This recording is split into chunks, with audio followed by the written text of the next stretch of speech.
So I'm gonna make an assumption that people are familiar with communities of practice. We're gonna talk about them a little bit, but anybody that's not familiar with the concept, great. So I want to tell you a story first. First thing I want to tell you is that what I'd like you to get out of today's discussion is the concept of shared value for communities, which actually is applicable to KM strategies and their success in total.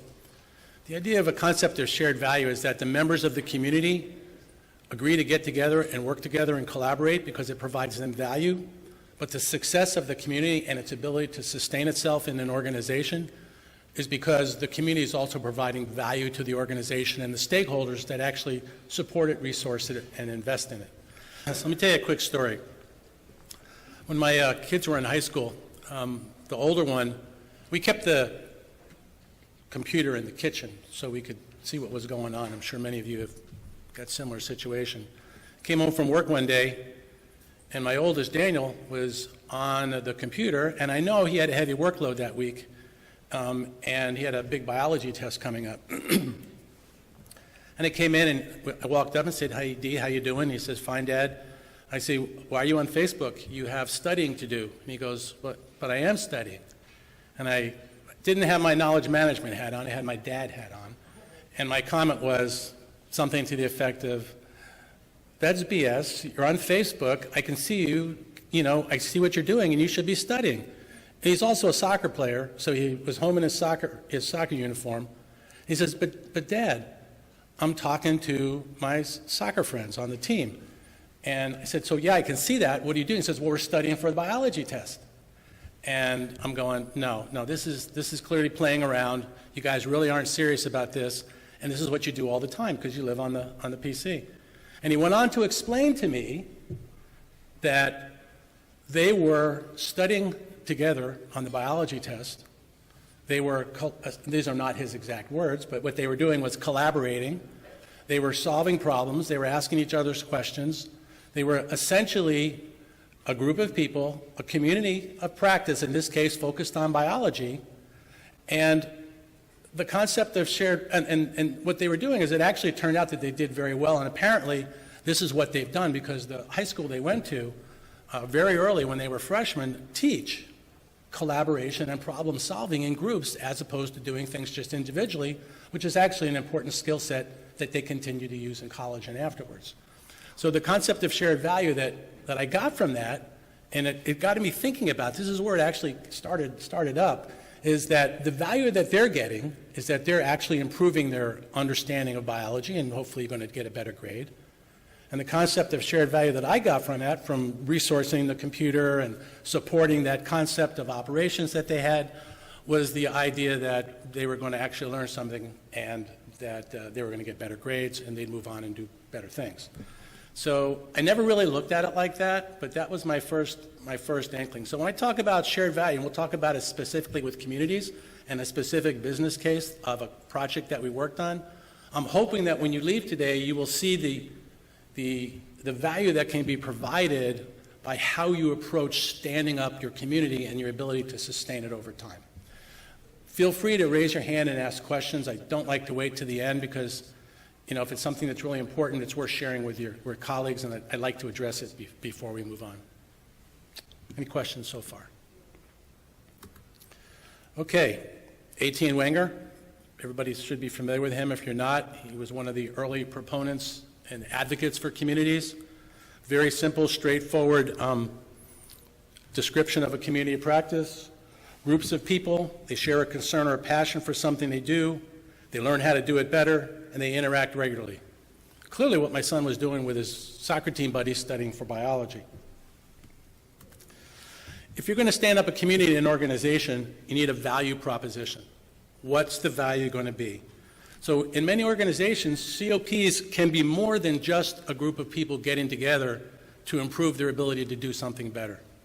In fact, in many larger organizations, particularly the one we're going to talk about, they can be the foundation, and I'm going to parse these out, for high-performing networks of experts working on clearly identified policy, business, and operational subject matter areas where, number one, you need expertise from a lot of different people, and two, where you can get really strong relationships and synergies from a shared value approach to COP investment. Not only from the organization that's going to allow you to spend the time in communities and resource them and provide you with the enabling technology to connect, collect, and collaborate, but also for the individual professional or practitioner that's a member of the community. The reason they're important is because COPs in an organization cross 5 focus areas. They cover people and culture because it's fundamentally made out of people, and the culture of the organization is very importantly going to drive the effectiveness of communities in the organization. They work on process. They actually have processes, either knowledge management processes or they're working on business and operational processes.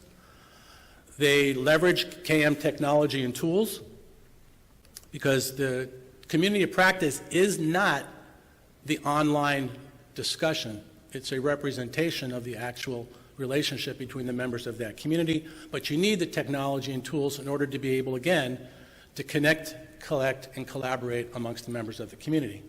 They deal with content and content management. As we'll talk about, communities can be very effective mechanisms within an organization, not only to provide value to the members of the community, as I said, they can also generate important knowledge products for the organization as a byproduct of their community of practice work, not as a specific tasking from the organization. And it crosses KM structure and governance because communities are part of a multidimensional knowledge management framework where you have performing and learning, you have the ability to capture and retain knowledge. Communities of practice are part of that. You have repositories where you store the knowledge, and then you have the fast learning activities where you learn before, during, and after. So communities of practice tend to cut across, and this is important, the boundaries of the organization and enable the organization to move knowledge across those boundaries because it's made up of members of multiple groups as opposed to going through the command hierarchy. Looking at this concept of shared value, if you look on the left side, you have the mechanisms, the COP member. Let me get my glasses on here. There's desired outcomes. When you join a community, you're doing it because you expect to get something back from it, and in fact, as part of your contribution. Then you have the organization. They have desired outcomes, things that they want the communities to be able to do if they're going to invest in it and allow you to spend your time in it. If those two things don't overlap and there's no area where there's shared value, the community of practice may actually work at a smaller level, but if you want to sustain it over time, you actually are going to have that overlap between the desired outcome that the members want and the desired outcomes that the organization, stakeholders, and sponsors want. So successful communities must deliver on that value proposition for both sponsors and members to not only gain that support to start and to keep that support going. How many of you have been involved with standing up communities of practice? Share, how did it go? I mean, does this make sense? Well, sir, you in the back said, would you mind sharing what was the reason that it wasn't able to sustain itself? Does anybody, based on what we're talking about with shared value, anybody approach it from this perspective and has a successful community? Sir, would you mind? So most recently what we've done is we restructured our community of practice to align to our strategies for the year. So individuals can come in and learn about what strategy that is, what's being tasked. We have the leader who's sponsoring it come in, do an overview, and then take it through an activity. We've had within this function about a 40% attendance rate of the population, so about 150 people on a regular basis are attending. Are part of a community or multiple communities? Are multiple. Excellent, excellent. And so leadership supports it. Yes. So what I'm hearing is that they see value in the communities and are willing to enable people to spend the time in there because they view it as part of work getting done? Correct. Excellent, excellent. Anybody else? Okay, so COP value proposition, which that gentleman was just talking about. You want to leverage your communities and map them to high priority mission objectives or themes and make it a business or operational priority focus area within the organization. So you're either focusing on themes or you're focusing on practices. And I'll talk about themes in a minute. COPs, as we talked about and as we just discussed, provide the opportunity to, number one, and this is the most important reason, improve the professional development of the members in their subject matter area. They can resurface lost knowledge, meaning, and we'll talk about a specific example of an organization where they were doing something in the 90s, and then in 2010, 2012, 2014, that became more important. But everybody who had that knowledge, either they lost track of it or they had left the company. And by announcing that they were going to start a community of practice to focus on this lost knowledge area, they found out there not only were people that came in from other organizations and other companies, but these people who actually had spread out to different areas in the company, people that had been there for 10 or 15, 20 years, actually had retained some of that knowledge, and they were able to, I'll use the word reconstitute, their ability to focus on that. So that is a really, really powerful way to get at knowledge which you think you may have lost, but actually was never actually codified or they kept track of it. So they were able to rebuild or improve that knowledge base.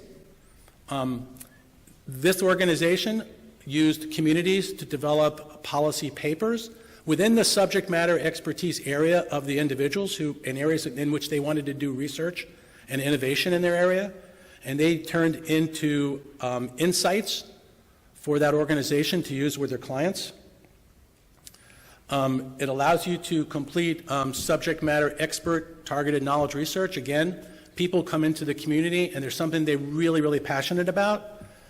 It's something they can introduce to their colleagues and again, develop new knowledge, use that new knowledge to innovate, come up with new products, and in this case, products for the clients. These are the examples of the outputs. These are all the things that can come out of it. Checklists, templates, learn lessons, you can read those.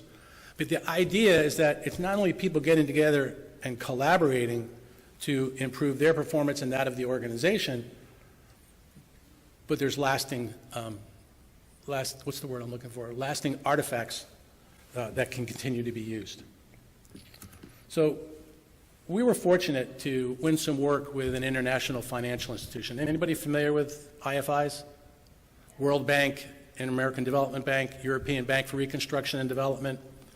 I don't want to get into the weeds on this, but let me just share what IFIs do, in this case, these kinds of IFIs. They're established by multiple countries, and they facilitate international cooperation, and they support the global financial system. And in the case of, for example, the European Bank, they work with countries in the former Soviet Union to start to build up the infrastructure, work with privatization and public organizations. And it's made up of a host of donor countries, and the people that they're working with are the borrower countries. So leave it at that. They provide financing and professional advice in terms of policy expertise for the governments of these countries, economic analysis and knowledge products, and as I mentioned, help them to reconstitute and rebuild their infrastructure. And it helps them to develop sustainable economic infrastructures, and in this case, it's free market economies. And those are the examples. And so the way they're structured, at least, for example, like the EBRD, the European Bank, is they have banking teams, and each of the banking teams is assigned to sectors and countries. They go out, work with the local organizations, the local governments, and they use their money, their expertise, their policy advice to help that country to actually build that infrastructure, and they build a partnership with them. So there's a lot of things going on. There's a lot of things going on across the sectors and the countries. There's a lot of things going on across the teams. And communities of practice, they found, were a very, very effective way of taking knowledge from what was happening in one country or sector and making that available and known to people across the other sector without having to go up to the headquarters and then back down again. The communities allowed them to cut across the boundaries of the organization and move that knowledge much more effectively. Let me stop and just see if there's any questions on that. Okay. One of the things that communities of practice can do, and they can do that very effectively, is to help organizations address the supply of and demand for knowledge to support mission and operations. In the case of IFIs, there's policy areas where these IFIs want to focus on improving in a specific area. And then there's the business and operational knowledge that the banking teams, in this case, or other teams and organizations who do the work, can capture, adapt, transfer, and reuse that knowledge. And so they become areas of interest that the community of practice elects to focus on with support and coordination with the organization. So policy areas, and they prioritize those, which are the most important areas and issues that we have to deal with. In this case, here are some examples that the IFIs are dealing with: renewable energy, efficiency, climate change, minimizing CO2s, could be public-private partnerships in the host. And then there's the areas of interest that the members of the communities specifically themselves are interested, which has to do with the know-how and the know-why of business. What is it that they're doing? What are the banking teams learning? How do I become a banker? How do I become an economic advisor? What are all the skill sets that I need to understand in order to be able to do my job much more effectively as part of a team and as part of a larger organization? And so and I'll talk about how they actually do that next. What the power of the COP in an IFI is it helps the organization and that community to focus on, and this is important, emerging and currently unsatisfied demands for knowledge across the organization. So in any organization, there are evolving demands for knowledge for which no knowledge exists, and in many cases, people have a demand for knowledge and there is a supply of knowledge. So if we look at this next chart, you have the supply of knowledge and the demand for knowledge. So let's look at the first area, the policy or the practice areas. If you look at the X's and you look at the demand for knowledge, either it's an existing need or existing demand or an emerging demand, there's a match. Knowledge exists, and there's a demand for that knowledge, and they can actually search for, find that knowledge, access it, download, and reuse it. When no knowledge exists, there's a gap. In the practice areas, in terms of how we do things, what's the tacit knowledge that we have, what's the know-how and know-why of how we are bankers and how we're economic advisors? When there's no knowledge, there's a gap. What communities can do is focus on filling the gaps for that knowledge from the expertise of the members of that community. And from that, as we talked about briefly, they're able to develop new knowledge products. They're able to do knowledge research in those areas to find better ways to do what they're doing in terms of advising their client organizations, in these cases, different countries. And the organization itself is able to develop knowledge products which can actually be used as part of advisory to their client organizations. Does that make sense? The takeaway from this chart is that what the communities of practice are able to do is to very specifically focus on areas of interest for which they can develop either new knowledge or they can reconstitute knowledge that they believe they've been lost. So the next thing they're going to do is they're going to select COP candidates to address the gaps. And for the thematic ones, you can read this. There's a host of benefits that they're going to get. Same thing for practice-centered COPs. Now, the very first thing these organizations started with, many of these COPs, was focusing on the professional development of the members. They compared practice approaches. They decided what was the most effective practices in what situation. They built a knowledge base or improved that knowledge base or reconstituted the knowledge base. There was a core of experts with assigned roles.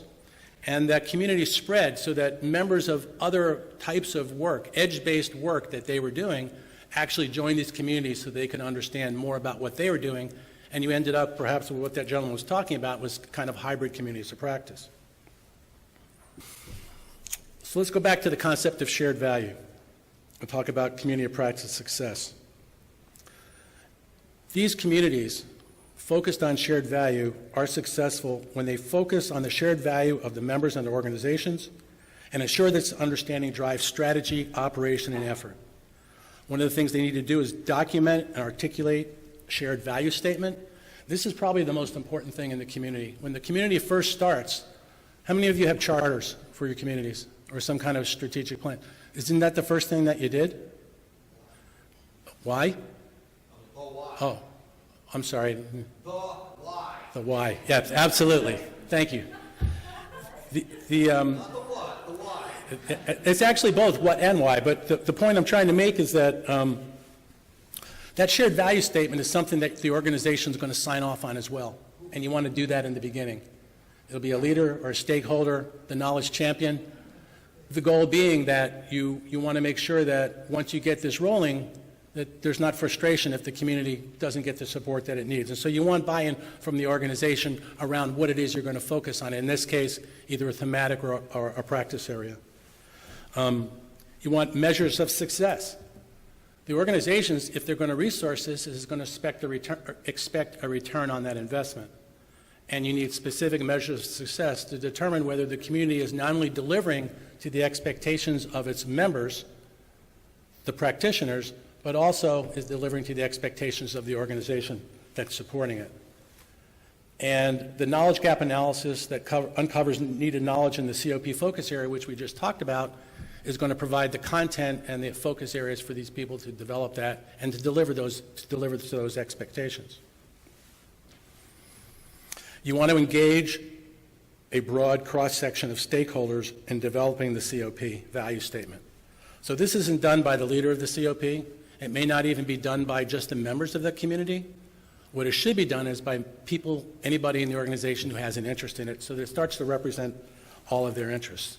So it supports the broader organization, and it enables broader executive and financial support when the value outcome is clear. How many of you, with your charters, actually talk to shared value? Expectations of those that are resourcing it. Do you do that? And you have continued success. Anybody who has started a community and did not have that discussion with the organization or the stakeholders? Well, I can tell you that the organizations that I've been exposed to, even if you can walk them through how to develop, stand up, launch, and then sustain these communities, if leadership doesn't support it, they tend to drop off and fail at the end.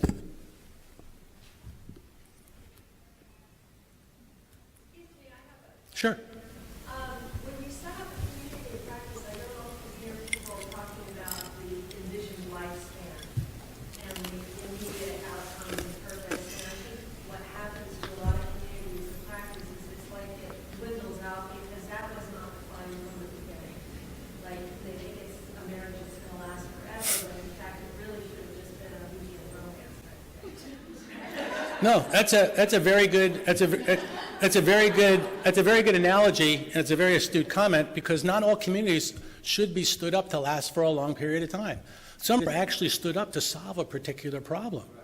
And those can be very, very effective, particularly in a situation like this, where you have defined the shared value for that community, and you're able to focus on a very specific policy or practice area that not only benefits the organization, but the members of the community itself. Others, where you're going to engage over a longer period of time because the subject is so broad, like infrastructure development in developing countries or public-private partnerships, if this is something that you're focused on, they're going to go on and on and on, and there's going to be a lot more people involved with those, and you're going to want to sustain that because there's going to be constant new learning as the politics change, as social norms change in these countries, the culture of these organizations. All of that's important. So yeah, very important, and thank you for raising that, is that when you develop your charter, you should define not only what your outcome is, but as you look at the risks that your community faces in developing that, in your charter, how long is it going to take, do you think, to do this? And is the organization willing to support it if it lasts a longer time than that? Have you done one of those where you stood one up to solve a particular issue and then? A few communities, I've never started one, I will be starting one. It did not have a clearly defined, it was sort of an ad infinitum, and I think people lost interest and it just kind of dwindled out. And I think the key to successful community practice is to not just identify the lifespan of it, envision lifespan of it, but also what are your quick wins?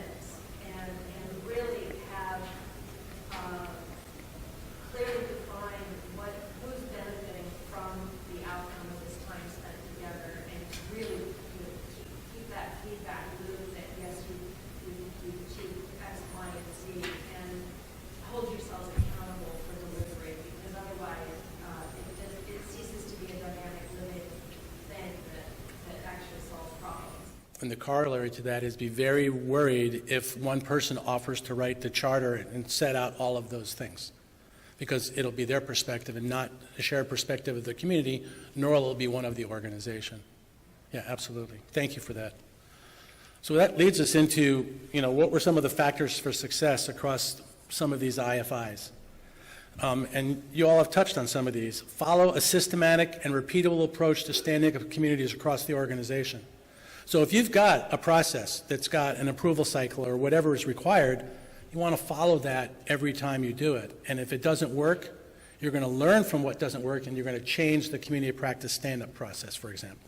So you want to follow it systematic and repeatable so that there's templates that people can use to get moving, and the organization becomes very used to seeing what you're doing, and you don't have to overcome those initial hurdles where you have to convince somebody that there's value in doing this.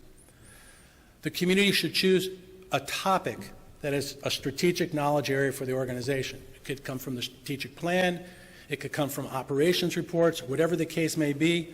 Focus on an area which can improve performance, or an area of established knowledge where effective practice sharing has the potential to add significant value. This, again, is the return on value. You stand up the community, you focus on this area, people come in and share knowledge, we learn from it, we make changes in the processes and practice that the organization uses. For the community members, and I use the term signed, it could be self-assigned or somebody's asked to join one. They should never be forced.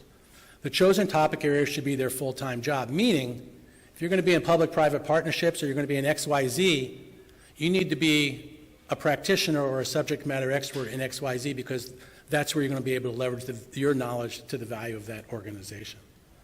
They need to identify with the task and thus with the success of the community. People join the community, they become disinterested, their participation falls off.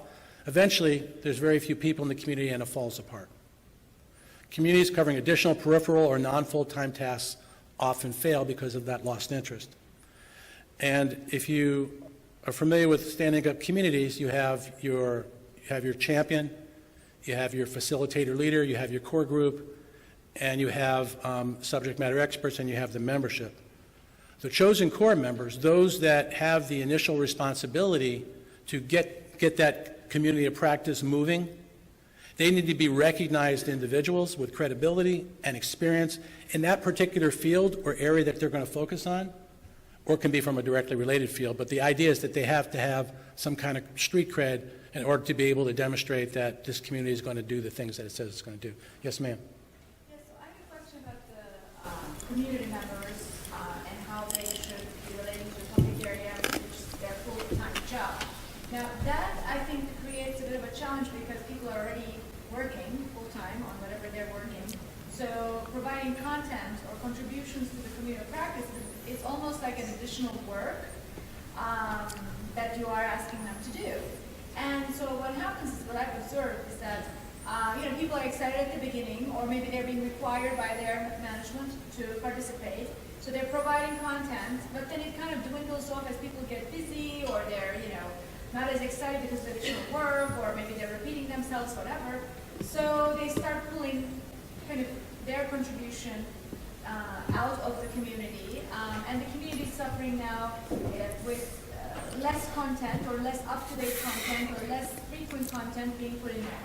So how would you address this challenge, this content issue? Because if the content is no longer updated or relevant or changing, people have not much of an incentive to actually go in there.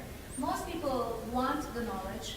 Less people want to put the content in because it's, again, additional work, unless it's they're forced to do it or they're required to. Mm-hmm. So I think that's one of the critical problems in terms of lifespan for a community, to successfully continue on the content issue and the people's responsibility. Yeah, it's really good insight. So let me try to unpack that from the beginning. The first thing I would say is that, like anything to do with knowledge management, if it's viewed as extra work, it will likely fail. So when we talk about knowledge management, concepts, strategies, and practices, they have to be built into the fabric of the organization. People have to see value in investing their time. Now that would be, in a community perspective, would be investment of their time as practitioners or subject matter experts in that community. But the organization must see their investment of their time as not only beneficial to them because they're trying to develop much higher performing workers and staff, but they have to see that there's going to be a return that they're going to get from allowing the community to continue and to resource it by providing IT support, by providing technology collaboration platforms and things like that. So that leads me to, I think the next thing you talked about is when people join a community, whether they're voluntarily do it or they're asked, I've never, ever been a proponent of forcing someone to be part of a community. That usually, and I have no statistics, but my observation is it ends badly because people don't see it that they're adding value, that they're seeing it more like they're on a work team, which is different from a community, that you're being told, you go do this, here's your task, this is what I want from you. That's not a community, that's a work team. And there's a big difference. And organizations that confuse communities of practice with work teams have those kinds of problems. So the idea is, and this is why that concept of shared value is so fundamental to community of practice success, which shows up in the charter for the establishment of the community, is what is our objective? Who wants to be part of this? What can we offer people who join this community? What's the return on investment for the individual? Said another way, why do I want to invest my time in this when I have so much on my plate that I don't even have time to think? Now, organizations that see the values of communities will see that as part of the way work gets done. And if you're in a consulting organization and you have to keep track of your billable time, your work time, they will allow what would not be consulting time to supporting communities. But in fact, in all of these organizations, these IFIs, being a member of community is how the work gets done to support the organizations or the teams in the field and grow the bank and things like that. So I hope I covered everything. Did anything I missed that I didn't answer your question? I guess I come from an IFI, so I got that. I'm familiar with these communities of practices, technical groups, and I know that in our larger institution, people have been required to be members of some. And that's the culture. Yeah. When they were first launched, because it was a way to make sure that people, first of all, knew about them, and then became engaged, etc. And some have failed, and some have succeeded. So it's interesting. What you say is correct. It's just, I think the challenge is really the organization from the management perspective, making sure that each person does get some sort of value out of contributing and engaging with the community practice. Because otherwise, there's really no incentive for people to engage in these communities of practice and feel burdened by them because of the time commitments and shortages. So I guess the return could be in terms of value being, that people get. They can generate knowledge products. Part of their job description. If it's a part of your job description that you are a part of a community and you contribute and you learn from it and it's a part of your professional development, then that becomes more of an incentive and people feel that that's just a natural way of doing business in their role. So it's a top-down, in some ways top-down, but also by Absolutely right. And that's why, again, and I'll say it again, it's so important that there's a very clear understanding and description of what the shared value is for both the members of the community and the organization in terms of, this is about managing expectations and getting agreement on what those expectations are and the outcomes from it. And then that should find itself into the charter, which is built and developed by the members of the community. And so when you do that, communities just don't happen. They take a lot of work. And that's why it's important that the organization resource it so it has a good foundation. In fact, what I found is that when you start a community, the facilitator leader in the core group clearly spend 15 to 20% of their weekly time on that community to get it moving in terms of invitations, announcements, or communication strategy. I'm not going into all of those things, but they're all important part of being able to set the ground for, communities of practice to grow. One other thing that I didn't mention that communities should make evident to people who are looking to join, and that is the idea that this is an alternative way to gain leadership experience. Many communities rotate their leader facilitator. And if you're staff or workforce and you're not yet in a supervisory, management, or leadership job, becoming a leader facilitator for community is an important way and a unique opportunity to generate that kind of experience and gain some expertise in facilitation, leadership, management, collaboration. And I would generally suggest, and what I do with our clients is we generally suggest that they at least do it for 6 months. Yes, does that, anybody look at it like that as well in their organizations? Yeah. Okay. I just wanted to add, we've had communities of practice for about 7 years, and they've gone from a couple hundred members to about 6,000 or 7,000 members internally. And I've been on the whole journey that you're talking about, and what we realized actually in a hackathon with our COP managers, we have about 60, we were all on site and wanted to figure out how to incentivize without requiring a hero stick. And so we came up with a rewards and recognition program where we track contributions through various tools. I mean, we're a software company, so we have coders, and we've written some scripts to crawl the different repositories where people can contribute. And so we have a leaderboard, and we have ninja belts that people can achieve, and we send them swag, and we also recognize them throughout our company, which is Red Hat, and through their managers. And to also speak about leadership, that is being part of a community, and a core team member or a COP manager is the step to be recognized for your next promotion. And so we've had so much success doing that we're requiring thought leadership or give back through COPs in order to obtain the principal architect, principal consultant, principal project manager. You have to be leading in a community of practice. We've had a lot of good results that way. So that's another perspective on the concept of shared value. Yeah, excellent. Thank you for that. Anybody else? Yes, ma'am. I think part of the conversation when we talk about shared value needs to be an understanding, and you touched on it, whether it's volunteer or voluntold. And the way you work with people and run the group together is going to vary depending on that. You mentioned the carrot and stick. The person who's voluntold, your boss told you you have to be here, you got something to say. People who volunteer usually come because, in one of my previous careers, I managed a lot of volunteer programs at the museum.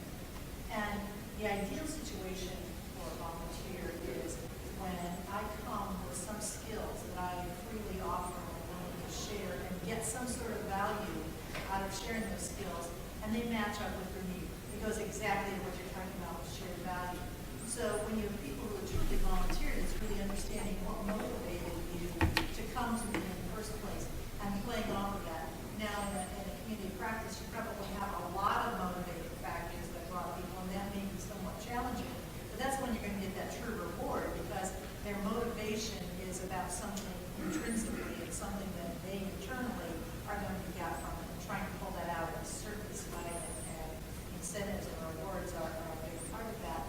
But it's really understanding what motivated them to come in the first place. It all goes back to how you set the community up and the expectations that you set, whether they're met or not met. So you're absolutely right. And again, it goes back to the other topic we talked about, is that people will only invest their time in things that give them a return or help them, in this case, in this situation, to do their jobs more effectively.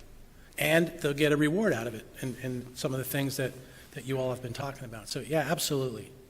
Absolutely. So anybody else? Okay, other factors for success. You need a sponsor or a mentor. Every community practice needs a sponsor. The role of that sponsor is to be the interface between the community and the leadership. That he or she provides the top cover for that community and helps to sustain that community by leveraging what the good things that the community is doing in order to ensure that the organization continues to support resources, provide resources to support the community, but most importantly, that role is also about managing expectations with the leadership team or the stakeholders in the organization. It needs to be a community leader and facilitator. We talked briefly about that. This person has the role. They need to be recognized and experienced in the field. I'm not saying that you can't do it any other way, but it tends to not only add credibility to the community from the top looking down, but it also is a positive in terms of people joining, because if this is their area of expertise and the leader facilitator has that expertise, this is an opportunity to actually engage with someone in the organization who may have way more experience than the member joining, and it provides them with the opportunity to not only work with these people with more experience, but to develop those new knowledge products, to come up with things that are innovative, to develop processes and practices that can improve the performance of the organization. And the community members, and I say collectively, not 100%, they have to cover the main area, the focus area of the organization. What's the subject area that you're focused on? What topic are you addressing, either in practice or policy, or practice or policy? They should not be from all of the same unit. What you end up with is a team and not a community, and the team ends up being tasked to do work for that supervisor or leader, and the whole community falls apart, as you were discussing earlier. So that's my story, and I'm sticking to it. Any questions on communities? Let me recap. Concept of shared value first. Have a discussion with leadership, get their support. Green light for the community, develop your charter, talk about expectations, talk about risks, talk about the kinds of things that you need to do. Here's my information. I can send you, if you want, email me, I'll send you a draft charter, or maybe I can make it accessible through KMI to do that. But I can send you a charter template. You can modify it as you wish. I believe, from my experience in doing this for 20 years, and all the communities I've helped to stand up, some have failed miserably. And honestly, when I think back on it, it's because I didn't get that idea of shared value. It's about, okay, what are we going to focus on? How are we going to stand it up? Do we have the right people? Is it the right structure? It's all about demonstrating value and engaging support. And I think the charter helps the community to think through how to actually set that community up for success. So, yeah. Size of a community? Has there been any study conducted on, what would be an optimal size? Because you're talking about shared value, right? So, 1,000 people sharing value, or 100 people sharing value, or 10 people. Is there a side issue in this? I'm going to say yes and no to that. So yes, no, there's not a size issue. If you establish the community, and I'm going to say the right way, but you establish it effectively at the beginning, discussing the things we talked about, and the community grows and the support for that community grows in terms of technology and the number of people in the community that volunteer. You were talking about thousands of people. I know Lockheed Martin and their supply chain and logistics, they have communities with thousands of people in them, and they're able to manage them. I think they don't get together face to face as often as they might like, just because of the dispersion of the members of the community across, an organization's global footprint. But right-sizing a community to solve a particular problem, as we discussed earlier, where you stand one up and then maybe it goes away, there probably is a right size. I don't know if there's a specific answer for that, but it's going to, the success and the ability to lead or facilitate community success is going to be totally dependent on leadership, volunteers, and the ability of the organization to provide the technology and the resources to scale as the community scales. So I can't give you a better answer than that, because it is going to depend on those 5 things we talked about, one of them being culture and workforce dynamics of the organization. Yes, sir. So related to that, do you make a distinction between participants and attendees of communities of practice? I make a distinction between participants and lurkers. Okay. Now, none of them are bad or good. Right. Some people, let me actually talk to that. I'm a believer that communities should be open to people who want to join. Now, a lot of organizations have a bunch of different rules and things like that, but generally, they should be open structures, operations, not closed. And there may be some unique circumstances where it would be closed, like, for example, one of these IFIs helped them to set up a community of practice that included just the country and sector heads. so that they could share what they knew when a new sector head or a country head was promoted or appointed. Some of them had no experience. And so this community of practice of these leaders was a safe place for a new senior individual to say, I don't know this, can you help me? He or she was among their peers, and they were able to actually improve their performance, and they had people that they could trust, that they could talk to about their problems and find out what were the successful things that they were doing. That one you might want to not want to open up to the entire organization. So there are situations, but you will find that very often people gain so much from just observing, and they should be able to participate if they want to. Now, some organizations will allow them to see but not discuss, and that's okay too. If you want to just, I mean, there's the whole host of things, again, depending on the organization, the culture. Does that address? Yeah. That's just, it sounds like what she was asking, just how big it really comes down to is how many people are actually weighing in versus how many people are actually just hanging out, tourists, whatever, for this organization, and whether you make a distinction or not. And you made the point about the governance structure and some other things made, again, the purpose statement of the community of practice. So I think that's what my takeaway is. Thank you. Yeah.